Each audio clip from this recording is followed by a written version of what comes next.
네, 안녕하세요. 여러분들의 지구과학 성적의 반전을 가져다주는 식스센스 지구과학의 이윤식입니다.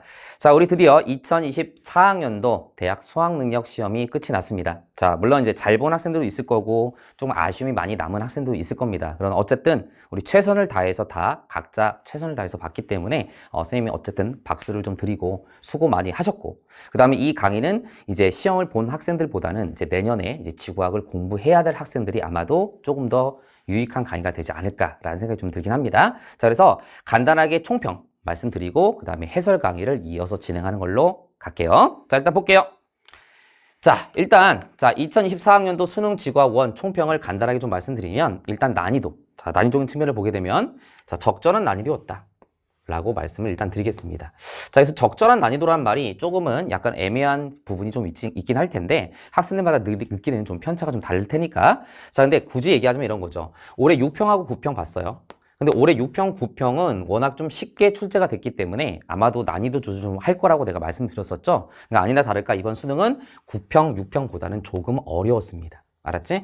조금 어려웠어. 자, 근데 우리가 작년 수능을 기준으로 잡았을 때는 작년 수능보다는 조금 쉬웠다라고 볼 수가 있습니다. 그래서 지금 현 시점에서 1등급 컷이 약 47점 정도로 지금 나오고 있는데, 모르죠? 실제 등급 컷은 나와 봐야 알긴 하겠지만 어쨌든 지금 예상되는 등급 컷이 47점 정도로 가고 있습니다. 그죠? 학생들이 생각보다 공부를 잘하는 학생들이 좀 많아가지고 선생님은 47보다는 조금 낫지 않을까? 이런 생각을 했는데 어쨌든 현재는 지금 47점 정도 가고 있어요. 작년 수능에 비해서는 쉬웠고요. 자, 이렇게 작년 수능보다 어쨌든 1등급 컷이 더 높아지는 이유는 아마 앞 페이지의 문제가 더 쉬웠다기보다는 작수는 킬러 문제가, 그죠? 작년에 15번이나 20번 같은 이런 킬러 문제가 좀 있었기 때문에 잘하는 학생들도 그 문제에서 많이 틀렸을 거예요. 근데 올해 같은 경우는 자, 이런 초고난이도 문제는 없었습니다. 알았지? 대신에 선생님이 누누이 올해 이렇게 나올 거다라고 말씀드린 준킬러급의 문제가 포진이 되면서 변별을 준 이러한 시험이 아닌가라는 생각을 좀 하고, 그런 의미에서 올해 수능은 그래도 깔끔했습니다. 굉장히 깔끔하게 나왔고 앞으로 이런 기조를 조금 계속 유지가 되지 않을까라는 생각이 좀 들긴 하는데, 해마다 난이도는 우리가 변수가 많아가지고 항상 우리는 최악의 경우의 수를 대비해서 공부를 하셔야 됩니다. 알았지? 자, 그래서 조금 더 살펴보면요. 지엽적인 내용보다는 개념 및 자료 해석적인 이런 부분들이 조금 강조가 됐고, 이것은 매해 수능마다 항상 똑같은 어떤 기조입니다. 그래서 개념 및 자료 해석이 중요하고, 정작 수능에서는 정말 뜬금없는 지엽은 잘 나오진 않는다 그랬잖아. 그래서 우리가 배운 내용을 올바르게 공부했는가. 그 다음에 항상 중요한 게 뭐라고요? 자료 해석. 그리고 올해는 수능 문제가 어렵게 나와야 될 단원에서 어렵게 나왔습니다. 예상된 단원에서 나왔죠. 고지하기 문제라든가 그 다음에 외계행성 탐사라든가 이런 부분은 원래부터 조금은 난이도가 높게 나온 단원이었기 때문에 그런 부분에서 나와야 될 단원이 나왔다라고 보시면 되겠고, 다만 우리가 소위 말하는 뇌절치는, 그죠? 작수 15번이나 20번처럼 굉장히 신유형의 문제가 나와서 뇌절치는 이러한 까다로운 문제는 없었다. 그런 의미에서 1등급 컷이라든가 전반적으로 학생들의 점수가 조금은 높게 설정이 되지 않을까 이런 생각을 하지만, 충분히 어느 정도는 변별을 준 시험이었다. 적절하게 잘 냈다라고 저는 칭찬드리고 싶습니다. 네가 뭔데 칭찬을 해? 미안합니다. 저는 이렇게 보시면 되겠고, 작수와 비슷한 이 느낌은 난이도가 비슷했다는 얘기가 아니고 이러한 기조가 그대로 따라갔다라는 거 기억을 좀 해두시면 좋을 것 같아요. 실제 작년 수능도요, 1페이지, 2페이지, 3페이지가 문제가 전반적으로 다 어렵진 않았어요. 쉽게 주는 문제가 많이 있었고, 대신에 특정 문제가 굉장히 난이도가 높게 나오는 이런 스타일이었고, 올해는 전반적으로 비슷했으나 초고난이도 문제보다는 그 문제가 중킬러급의 문제로 대체가 되다 보니 조금은 난이도가 조금은 낮아졌다 전반적으로, 이렇게 우리가 정리를 할 수가 있을 것 같습니다. 자, 여기까지 일단 선생님이 총평을 좀 마무리하고, 자, 우리 잠시 후에 1번부터 해설 강의 들어가도록 하겠습니다. 자, 1번 문제부터 들어가도록 할게요. 자, 생명가는지대 문제네요. 바로 읽으면서 풀어도 될 것 같아요. 생명가는지대에 위치한 행성에는 물이 액체 상태로 존재할 가능성이 있어. 당연히 맞는 얘기. 자, 학생 B. 중심별의 광도가 클수록 중심별로부터 생명가는지대까지 거리는 멀어져. 맞죠? 그리고 중심별의 광도가 클수록 중심별로부터 생명가는지대까지 거리는 멀어지고 폭도 더 넓어져야 되겠죠? 그래서 중심별의 광도가 클수록 생명가는지대의 폭은 좁아져라고 했으니까 얘는 틀린 선지. 됐지? 그래서 학생 A하고 B가 맞으니까 정답은 4번이 정답이 되겠습니다. 자, 2번 문제. 자, 이번 문제는 퇴적 구조와 관련된 문제가 될 텐데, 자, 이런 문제 우리 많이 풀어봤습니다. 그치? 자, 문제에서 사층리, 연은, 점이층리를 순서 없이 나타냈다고 돼 있으니까, 가에서 아래에 큰 입자가 있고 위로 갈수록 입자의 크기가 작아지는 이러한 구조. 그치? 요게 바로 수심이 깊은 환경에서 만들어지는 바로 점이층리 구조가 되겠죠? 얘는 점이층리. 자, 그 다음에 나 같은 경우는 지금 봤더니, 자, 이렇게 층리가 경사져 있어. 얘를 뭐라 그래? 사층리. 사층리를 가지고 우리는 뭘 할 수가 있죠? 물이 흐른 방향을 할 수가 있고요. 지금 이 사층리 구조로 봤을 때는 물이 이렇게 왼쪽에서 오른쪽으로, 왼쪽에서 오른쪽으로 흘렀다는 것까지 우리는 알 수가 있습니다. 자, 그 다음에 다가 바로 뭐가 되는 거냐면 물결 모양의 흔적인 연은을 얘기하는 거고요. 자, 연은은 항상 뾰족한 부분이 위쪽을 향할 때가 정상적인 상황이라고 했었지? 그러니까 얘는 역전되지 않은 상황인 거야. 그래서 지금 가나 다는 전부 다 역전이 되지 않은 그림이라고 볼 수가 있습니다. 자, 요거 가지고 선지 들어갈게요. 가는 점이층이다. 맞습니다. 나는 지층의 역전 여부를 판단할 수 있는 퇴적 구조이다. 맞죠? 자, 이 니은 선지는요, 나만 가지고 나만 해당이 되는 게 아니라 가나다 모두 다 해당이 되는 거야. 그래서 우리가 퇴적 구조는 전부 다 지층의 역전 여부를 판단할 수가 있습니다. 근데 현재는 역전돼 있는 상황은 아닌 거지, 지금 이 그림은. 자, 디귿 선지. 다는 여감층보다 사함층에서 주로 나타난다. 자, 요것도 우리 많이 연습했고요. 사층이도 그렇고 연은도 그렇고 단단한 여감층에서는 잘 나타나지 않고 입자가 작은 모래, 주로 사함층에서 많이 나타난다고 말씀을 드렸습니다. 맞는 선지가 되겠죠. 그래서 기역, 니은, 디귿이 정답이니까 5번이 정답이고, 자, 어렵지 않은 문제였기 때문에 아마 학생들이 크게 시간을 들여서 풀 만한 문제는 아니었을 거예요. 자, 여기까지 해서 정답은 5번. 자, 3번 문제에 들어가도록 하겠습니다. 자, 역시 3번 문제도 어렵지 않은 문제였는데 심층순환, 우리가 많이 나오는 단골 소재죠. 자, 심층순환 문제인데 여기 딱 보니까 남극대륙이 있고 그 다음에 여기서 남극의 외대래 근처에서부터 침강하는 애. 그치? 얘가 바로 누구죠? 남극 저충수였어. 우리 연습 많이 했었죠. 그 다음에 자, A하고 B가 나와 있는데 지금 봤을 때 얘는 지금 침강하고 있고 얘도 침강하고 있잖아. 얘도 침강하고 있는데 남극 저충수보다는 조금 더 저위도부터 침강하는, 그지? 얘가 바로 남극 중충수였고 60도 S 근처에서 이렇게 올라가고 있는 얘가 바로 심층수가 된다. 여기 기억을 해두시면 되겠고, 이 북대서양 심층수는 북극의 그린란드 해역에서 침강해서 적도를 통과한 다음에 60도 S 정도까지 이동해서 위로 올라간다. 이렇게 기억을 하면 되겠고, 이 가해 자료도 우리가 기출로 이미 나왔던 어떤 자료이기 때문에 아마 학생들이 그렇게 어렵진 않았을 겁니다. 자, 마찬가지로 자, TS도 등밀도선이 나와 있는데 TS도에서 오른쪽 대각선 밑으로 갈수록 밀도가 어떻죠? 밀도가 커집니다. 그죠? 그래서 항상 중충수, 심층수, 저충수로 갈수록 밀도가 커지기 때문에 얘가 중충수, 얘가 심층수, 얘가 저충수. 바로 학생들 이렇게 쓰고서 들어갔을 거라고 생각이 들어요. 자, 그래서 자, 여기다 매치를 시키면 기역이 중충수니까 요게 A, 그지? 그 다음에 요게 니은이 바로 심층수, 디귿이 바로 저충수가 됨을 알 수가 있다. 자, 요거 가지고 선지 들어가 볼게요. 자, A의 물량은 기역이냐를 물어봤는데 맞죠? A의 물량은 기역입니다.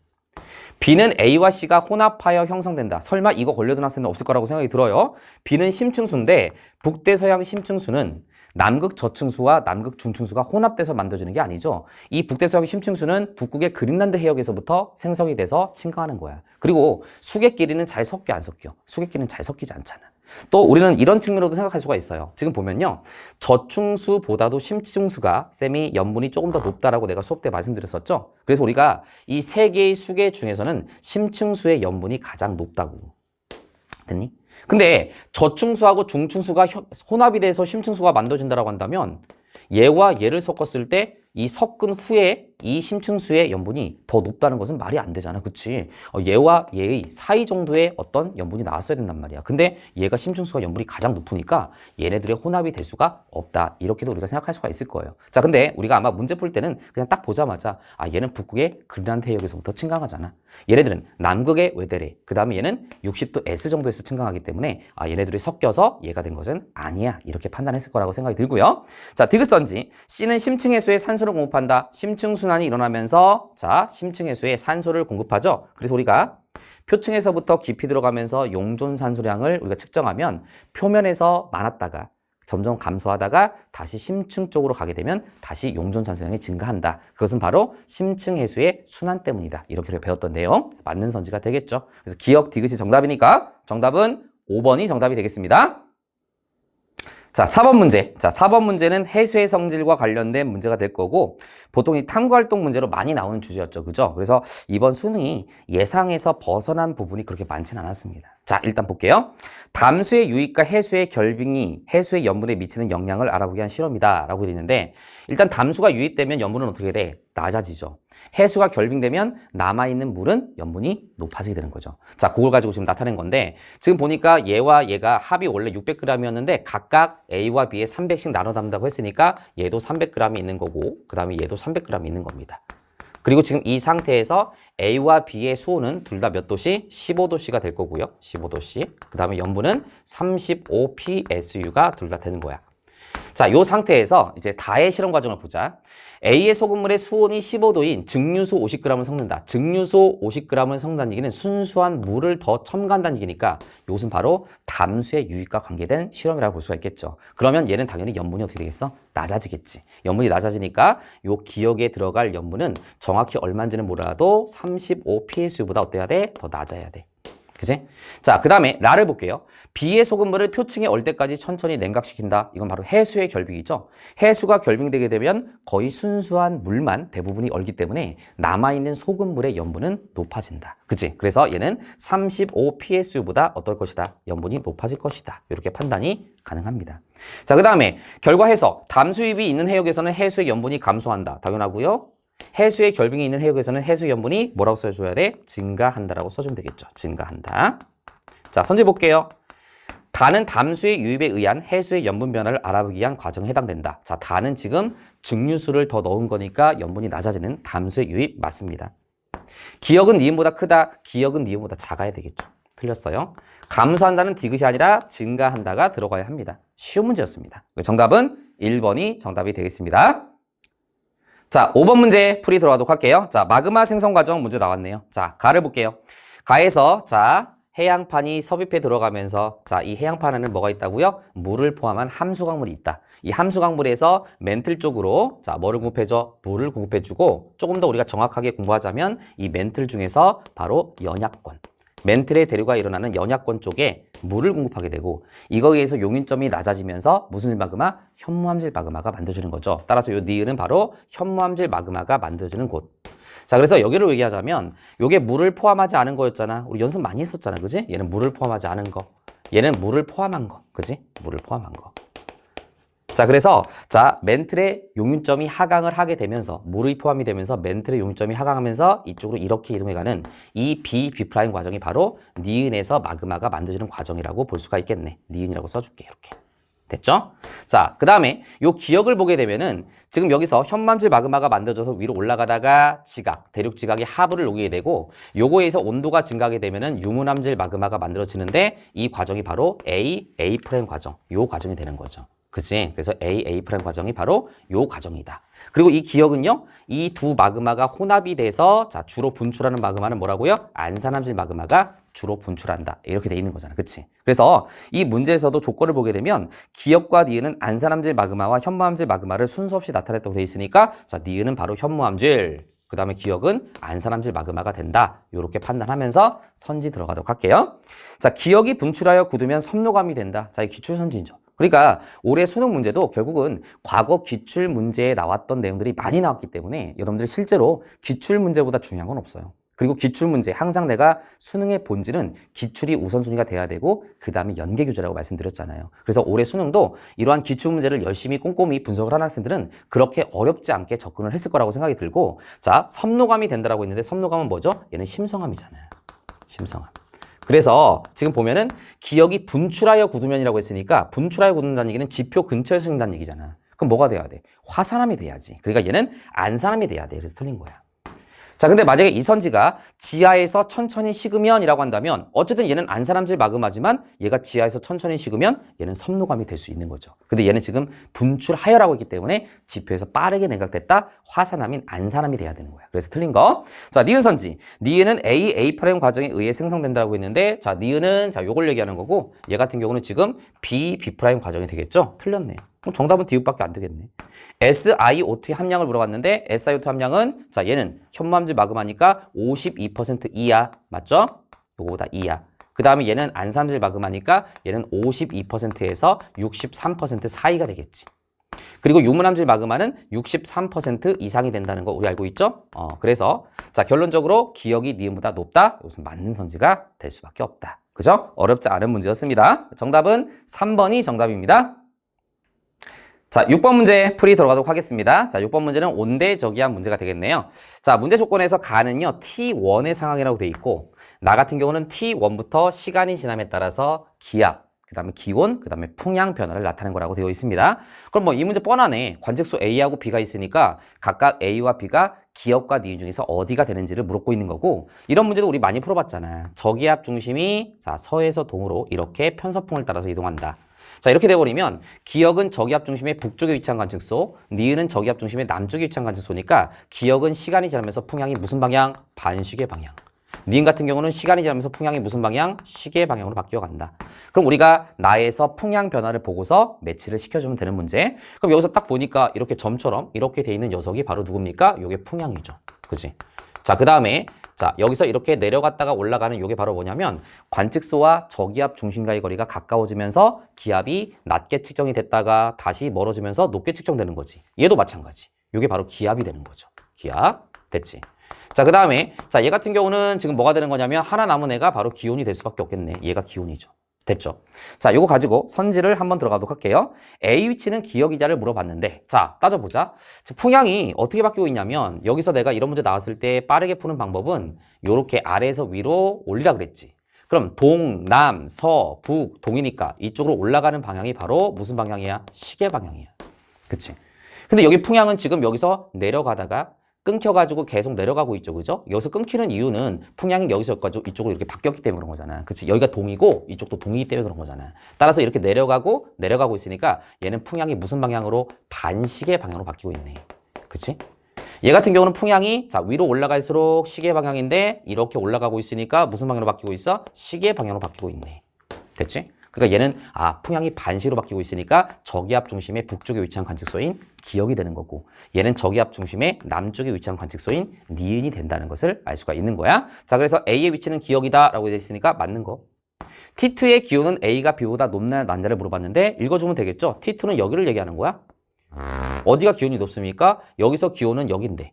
그치? 관측소 A 같은 경우는 기온이 여기쯤이 되는 거니까 관측소 B가 기온이 더 높아야 돼. 따라서 A가 B보다 낮다? 맞는 거. 됐죠?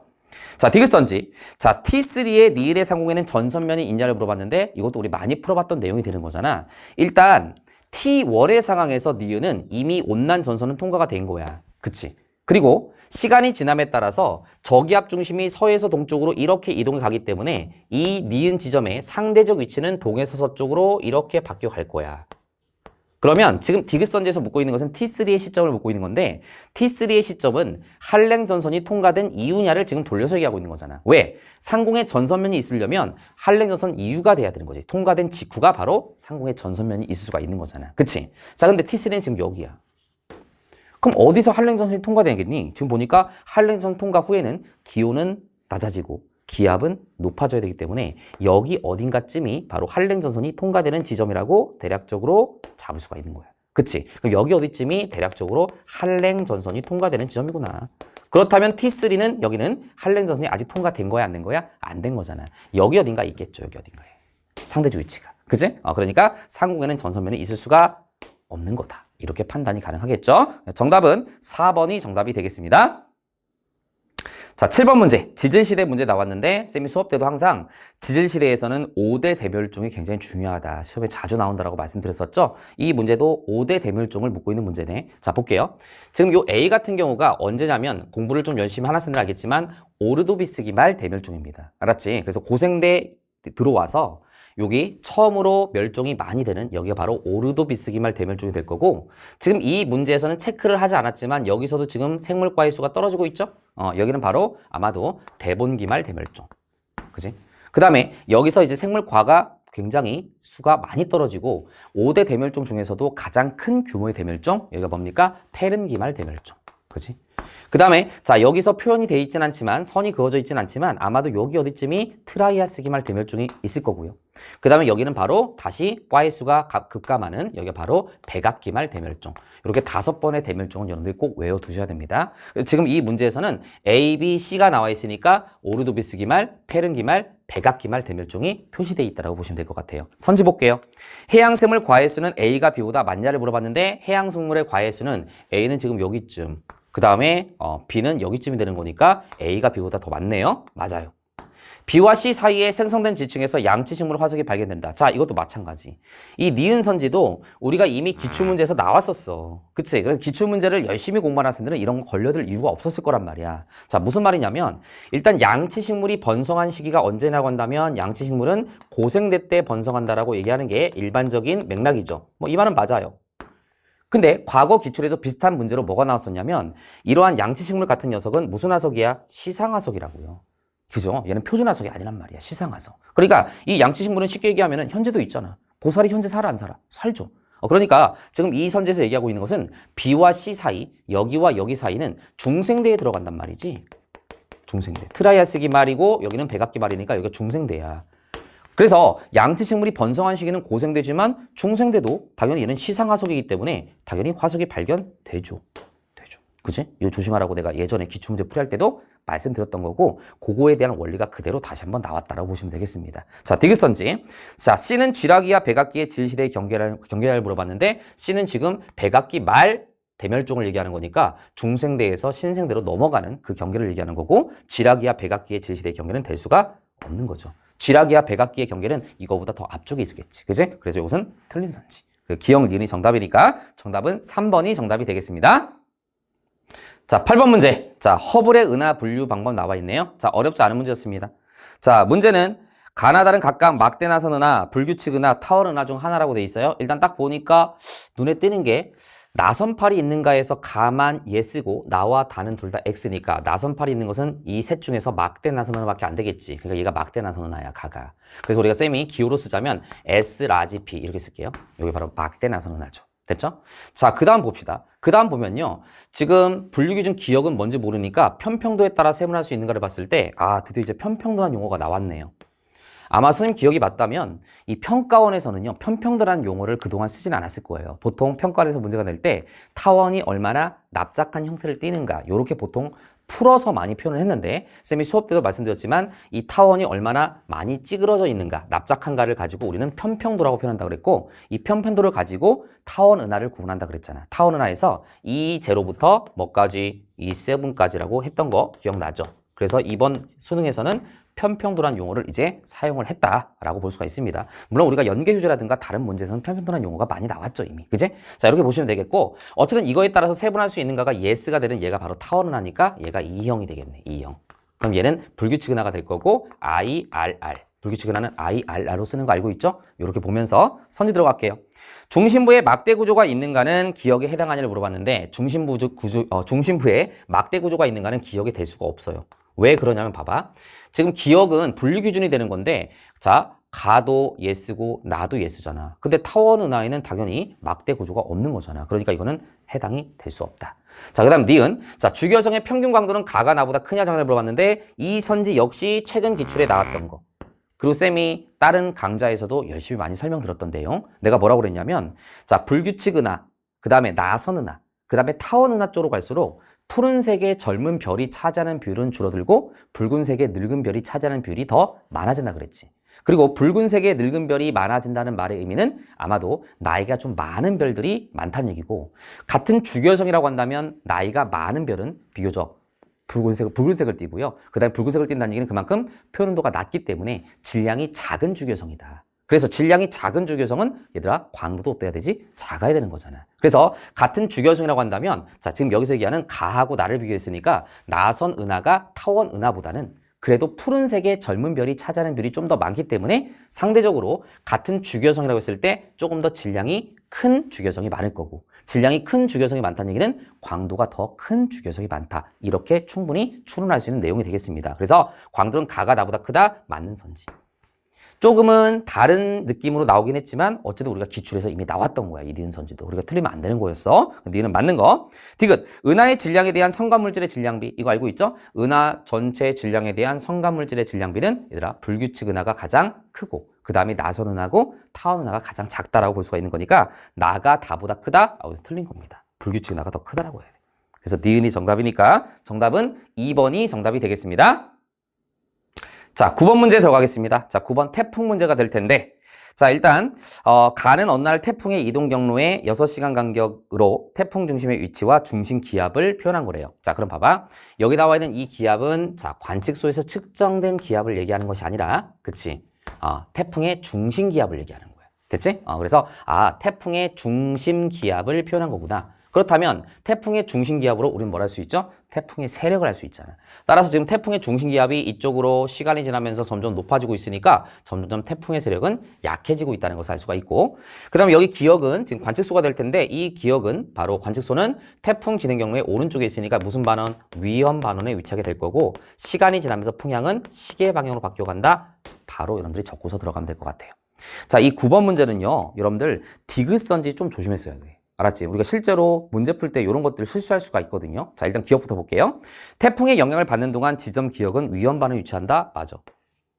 태풍의 세력은 3시가 21시보다 크냐 작냐를 물어봤는데 새벽 3시가 지금 955헥토파스칼 그 다음에 21시를 보게 되면 980헥토파스칼이니까 당연히 새벽 3시가 중심기압이 더 낮으니까 세력이 더 세야 돼. 그래서 이거는 틀렸어. 자, 디귿선진만 해결하면 될 텐데 나에서 구름이 반사하는 태양 복사 에너지의 세기는 영역 A가 영역 B보다 약하냐를 물어봤는데 항상 내가 뭐라 그랬어? 항상 우리가 평가원이라고 하는 것은 개념을 물어볼 때 본질적인 걸 물어본다고 그랬잖아. 항상 타협하지 말고 원리대로 개념을 정확히 공부하는 게 중요하다라고 말씀드렸죠. 이 디귿선제를 여러분들 적외선 복사 에너지로 착각을 하면 안 되는 거야. 지금 여기는 지금 뭐를 얘기하는 거냐면 구름이 반사하는 태양 복사 에너지 세기라고 했어. 반사. 그럼 구름이 반사되는 거는 얘들아 적외선과 관계 있는 거야? 아니면 가시광선과 관계 있는 거야? 가시광선과 관계 있는 거잖아. 그치? 그래서 자 일단 여기 문제에서 이 9시 여기는 9시의 상황이라고 했고 가시 영상이라고 했단 말이야. 가시광선 영상. 자, 그래서 우리가 가시광선에서 밝게 보이는 이유가 뭔지를 지금 본질적으로 묻고 있는 거잖아. 지금 A가 B보다 밝게 보여. 그 이유는 뭐죠? A가 B보다 구름의 두께가 어떻다고요? 여기 부분이 더 두꺼워. 그래서 구름의 두께가 더 두꺼우면 자, 가시광선 파장이 그만큼 더 많이 반사되고 이 반사된 게 기상위성적으로 더 많이 도달하기 때문에 우리가 밝은 색으로 보인다. 자, 적외 영상으로 봤을 때는 어떻게 되는 거죠? 적외 영상은 자, 구름의 상단의 높이가 높을수록 구름의 상단의 온도가 낮고 온도가 낮을수록 적외선 복사 에너지를 적게 방출하기 때문에 흰색으로 보이는 거고 얘는 지금 가시 영상이기 때문에 구름에 반사되는 이라고 문제에서 물어봤어. 그리고 구름에서 반사된다는 얘기는 바로 반사가 클수록 더 밝은 색으로 보인다는 뜻이고 반사가 왜 크냐라고 한다면 구름의 두께가 두껍기 때문이다. 이렇게 정의해야 되겠죠. 따라서 A는 B보다 더 밝은 색으로 보이기 때문에 구름의 두께가 더 두껍고 그 다음에 반사가 더 많이 돼서 이 많이 반사된 빛이 기상위성으로 많이 들어오기 때문에 밝은 색을 띠는 거야. 자, 그래서 자 영역 A가 영역 B보다 약하다가 아니라 더 강하다라고 해야 되기 때문에 틀린 선지가 되겠습니다. 이거 좀 조심해야 됩니다. 정답은 1번이 정답이 되겠습니다. 자, 10번 문제에 들어가도록 할게요. 자, 이 10번 문제는 아마 1번부터 10번까지 오면서 사실은 그렇게 틀릴 만한 문제는 별로 없었거든요. 근데 이 10번 문제는 학생들이 조금은 오답률이 있을 수 있었겠구나 라는 생각이 선생님도 풀면서 좀 들었습니다.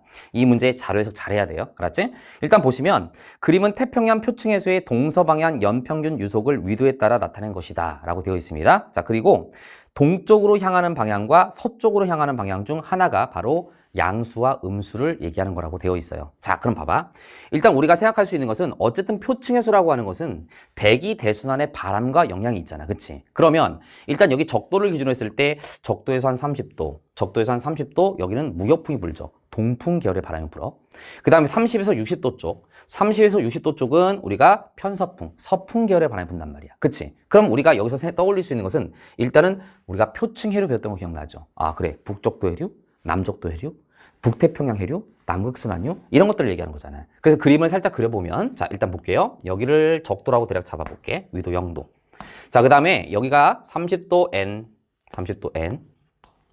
자, 여기가 30도 S라고 한번 잡아볼게. 됐지?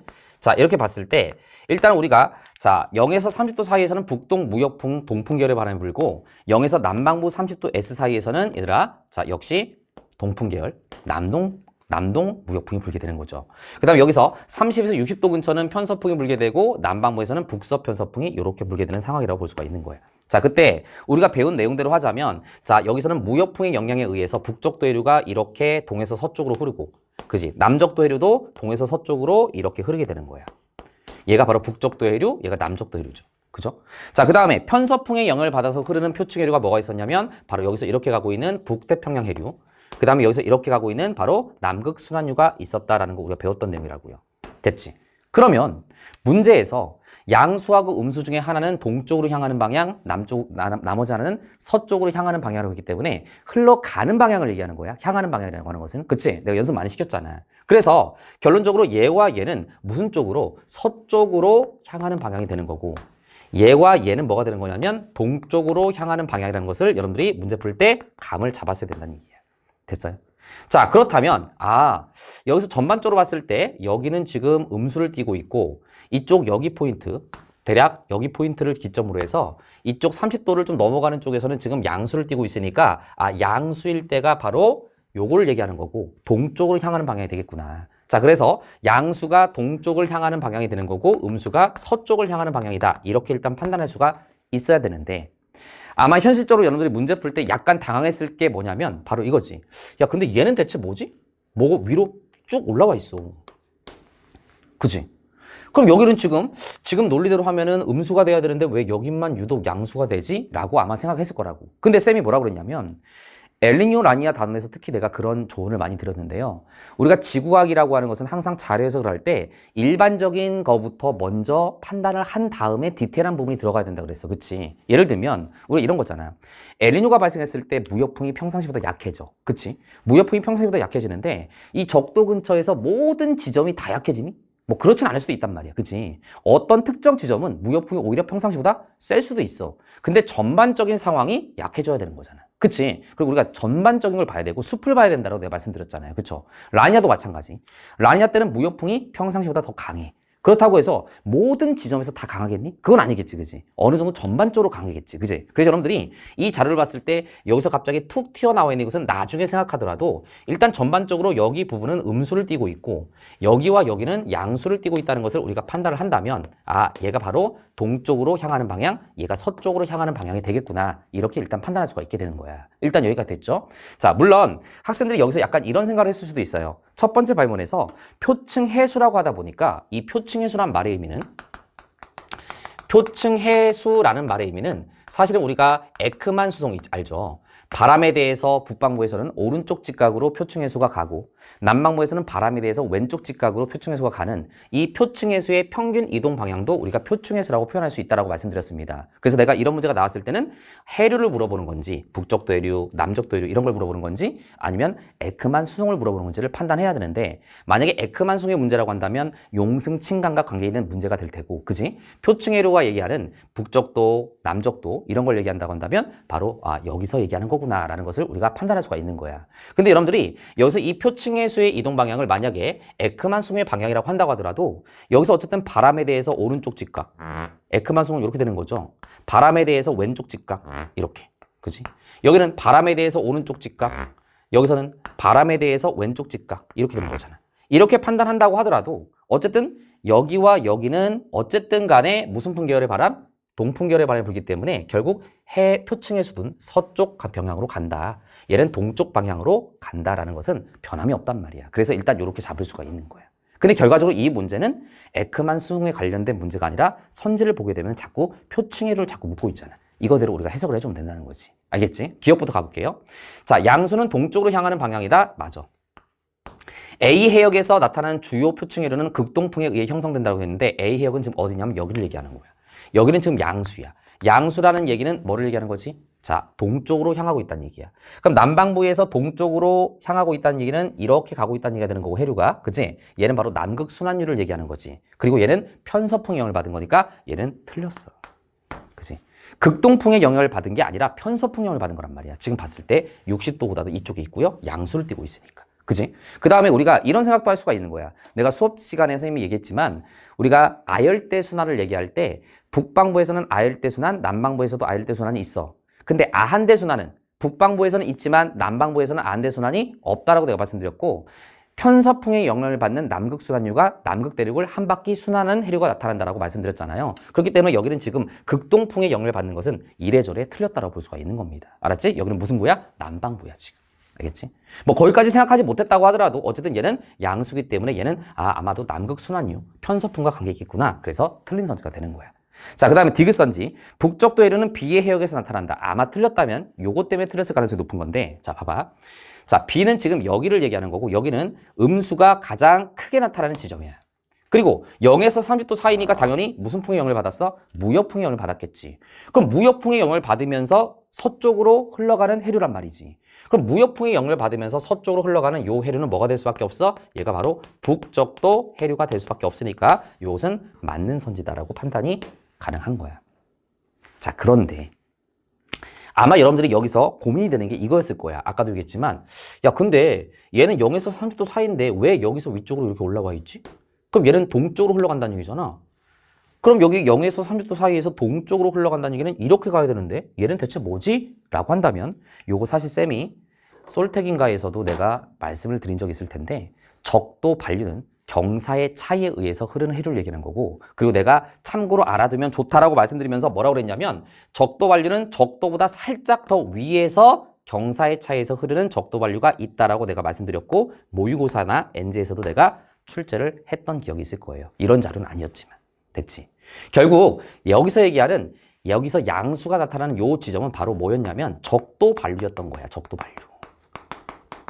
그리고 요 B는 바로 적도 반류보다 더 위쪽에서 서쪽으로 흘러가는 방향인 음수가 되는 북적도 해류가 되는 거니까 일단 요거는 맞는 선지라고 봤어야 되는 거지.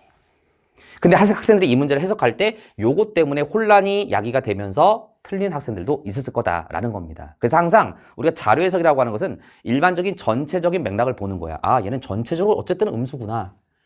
그럼 전체적으로 음수가 된다는 얘기는 이쪽도 서쪽으로 흘러가는 거, 이쪽도 서쪽으로 흘러가는 거. 그 다음에 여기는 편서풍 영향을 받으니까 동쪽으로 흘러가는 해류, 동쪽으로 흘러가는 해류. 이렇게 일단은 생각하는 게 좋고, 그지? 그 다음에 그럼 얘는 뭐냐라고 한다면 요거는 적도 반류를 얘기하려고 했던 거구나. 이렇게 우리가 접근을 했어야 된다는 얘기야. 자, 이해됐죠? 무슨 말인지? 자, 그래서 정답은 5번이 정답이 되겠습니다.